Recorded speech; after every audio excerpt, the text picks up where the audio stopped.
I'm glad to stand with you this morning to support Senate Bill 1. I'm glad to see so many of you out here today. I have worked with many of you, supported many of your issues, and I'm proud of my Club for Growth ranking 2 years in a row as the #1 fiscal conservative in the Kentucky State Senate. I wear that as a badge of honor, and I continue to work every day to earn your trust and that ranking in this year's session, and that's why I'm working with bill sponsor Joe Bowen as the prime co-sponsor of Senate Bill 1 to limit Kentucky's debt to 6%.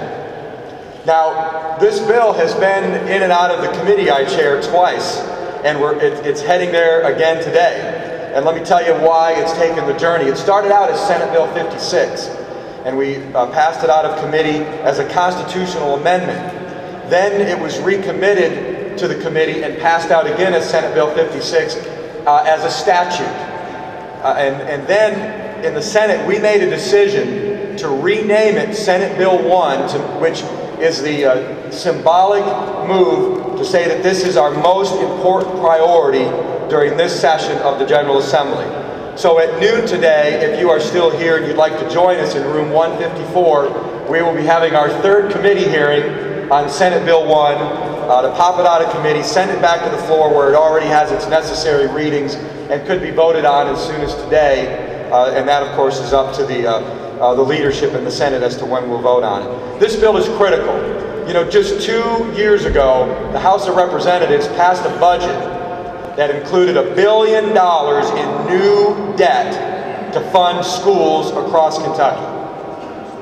Now, we killed that budget in the Kentucky State Senate, and we came back and passed a much more reasonable version. That budget also included a $400 million tax increase on small business that we were able to stop in the Senate. But had that bill passed, had that budget passed with that added $1 billion, it would have taken our debt to over 7% of our budget. We simply can't afford that. It's unaffordable. We cannot spend what we don't have.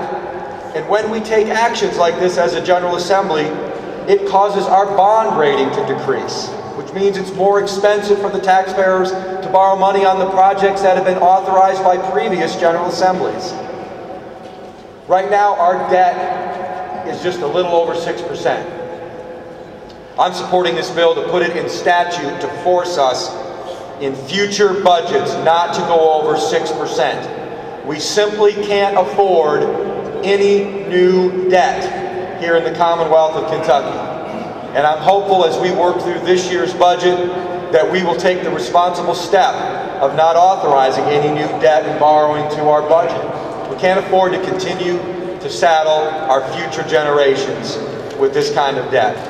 So I thank you for coming out today. Remember, at 12 noon in room 144, of the Capitol Annex, we'll be taking up Senate Bill 1 and another little bill you might have read about in the paper, so it's going to be a packed house. I'd urge you to get down there early and get a seat.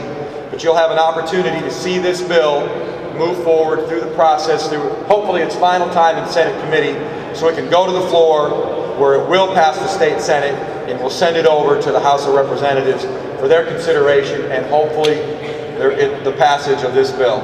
Thanks again for coming out. David, thanks for the opportunity to let me speak.